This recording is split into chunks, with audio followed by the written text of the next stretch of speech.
Mbah Yai Haji Hamim Thohari Jazuli, atau yang sering disapa dengan panggilan Gus Mik.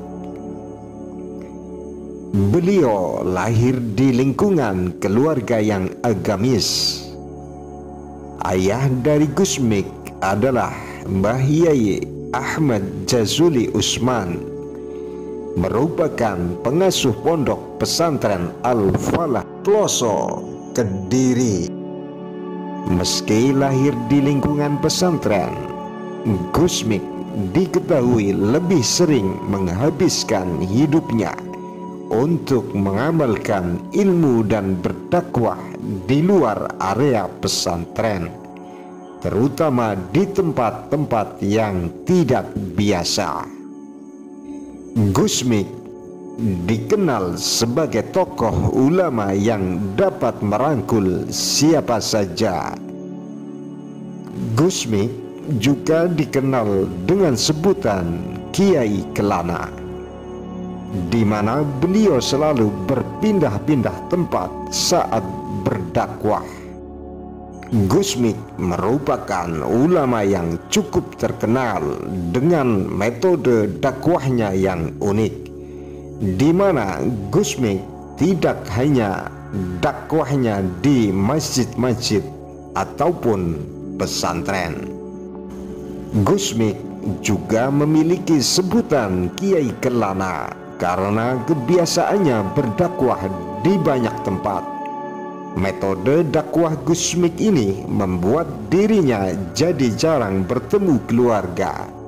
Ini dilakukan untuk bisa mengulurkan tangannya untuk membantu umat yang ingin belajar agama Islam. Hal inilah yang membuat Gus Mik dicintai oleh siapapun dan dari kalangan manapun, serta tetap dihormati sampai akhir hayatnya.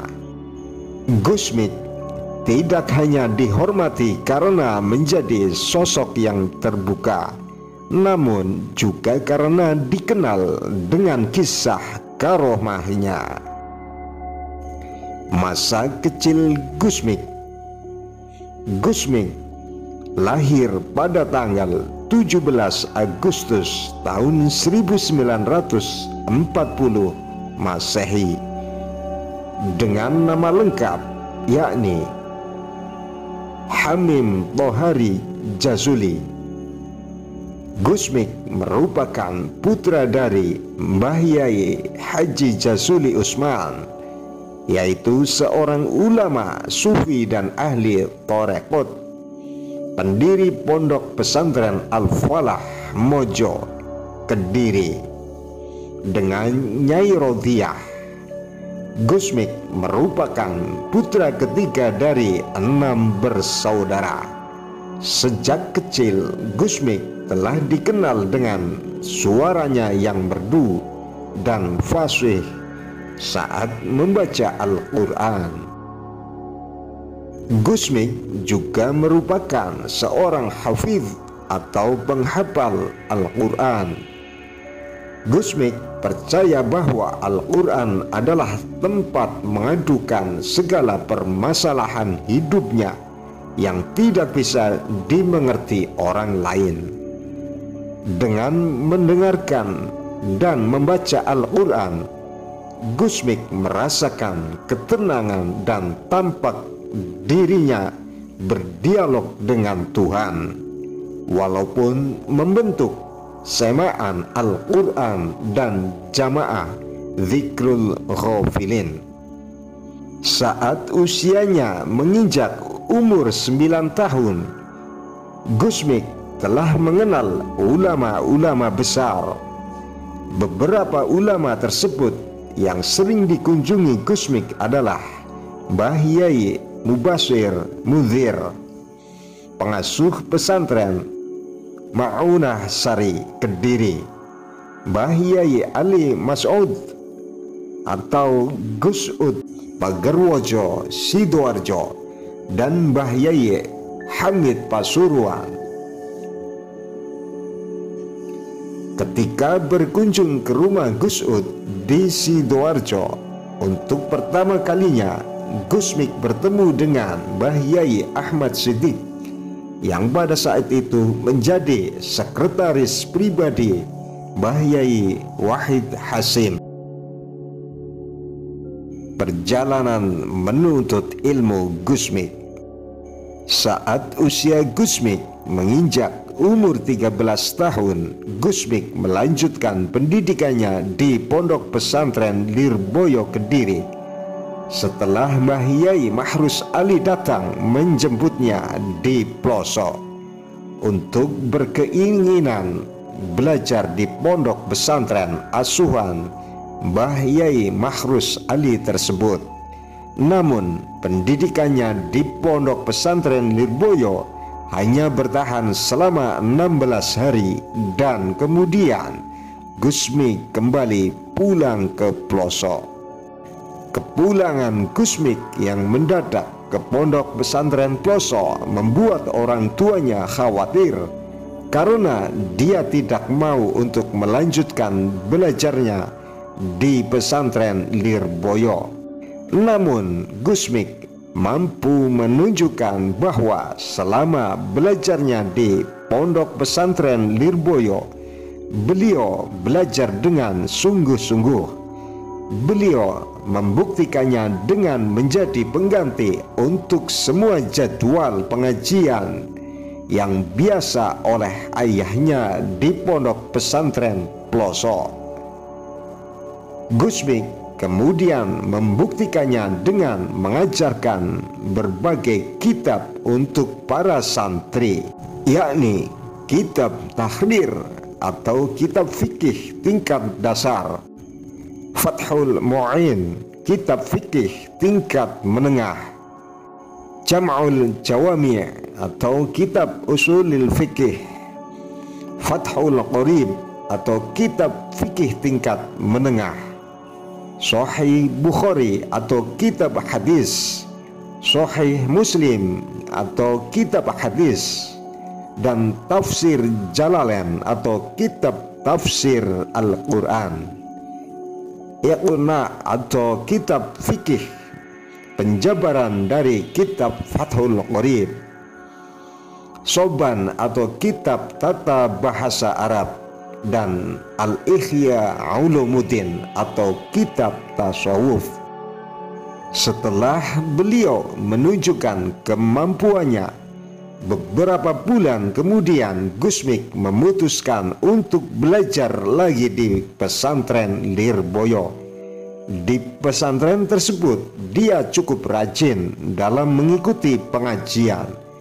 Namun dia mempunyai kebiasaan yang sulit dihilangkan sejak di pelosok, yaitu ketika santri lain sedang sibuk mengaji, beliau hanya tidur dan menaruh kitabnya di atas meja. Namun ketika gurunya mengajukan pertanyaan, Gus Mik selalu mampu menjawabnya. Pada umur 14 tahun, beliau pergi dan melanjutkan belajarnya ke sebuah pondok pesantren asuhan Mbah Yai Dalhar di Watu Congol, Magelang, Jawa Tengah.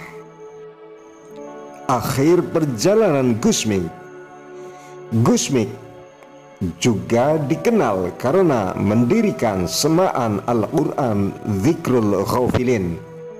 Gus Mik menyusun kembali wirid-wirid secara tersendiri yang didapatkan dari para gurunya.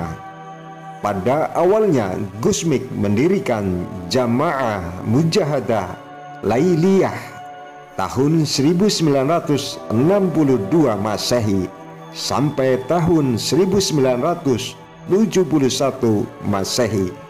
Jamaah yang dirintis Gus Mik ini sudah cukup luas.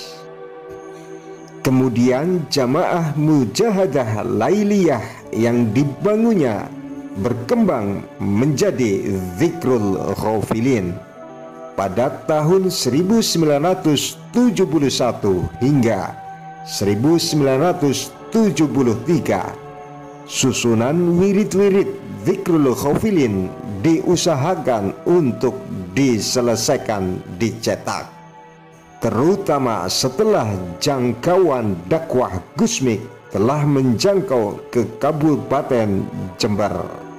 Bersama-sama Mbah Yai Ahmad Siddiq yang awalnya sangat menentang tetapi akhirnya menjadi sahabat, perjuangan Gusmik dalam Dzikrul Ghafilin, semaan Al-Quran dan tradisi sufinya ke tempat-tempat yang unik tidaklah mudah. Di tengah-tengah Jam'iyah Nahdlatul Ulama yang telah membekukan Torekot Mu'tabaroh, tradisi sufi Gusmik mendapatkan perlawanan. Dzikrul Ghafilin dianggap berada di luar kelaziman, tidak mu'tabaroh. Penentangan datang dari orang yang sangat terkenal sekaligus pernah menjadi gurunya di Lirboyo, yaitu Mbah Yai Mahrus Ali. Hanya saja semua itu bisa dilewati Gusmik dengan sabar. Yang paling menggembirakan karena beliau Mbah Yai Ahmad Siddiq sebagai orang yang sangat dihormati di NU pada awalnya menentang tradisi sufinya, kemudian bersama-sama mengembangkan Dzikrul Ghafilin di Kabupaten Jember dan sekitarnya. Hanya saja semua itu bisa dilewati oleh Gusmik dengan sabar. Yang paling menggembirakan adalah karena beliau Mbah Yai Ahmad Siddiq sebagai orang yang sangat dihormati di kalangan NU, yang pada awalnya menentang tradisi sufinya, kemudian bersama-sama mengembangkan mujahadah Dzikrul Ghafilin. Para pemirsa yang selalu dirahmati Allah, demikianlah tadi kisah singkat beliau yang mulia Mbah Yai Hamim Thohari Jazuli, atau yang sering disapa dengan panggilan Gusmik. Semoga bisa bermanfaat. Wallahu a'lam bishawab. Dari awal hingga akhir banyak kekurangan dan kesalahan dari kami. Mohon maaf yang sedalam-dalamnya. Dan terima kasih atas kesetiaan dan kesediaan menonton tayangan kami. Jazahumullah ahsanal jasa.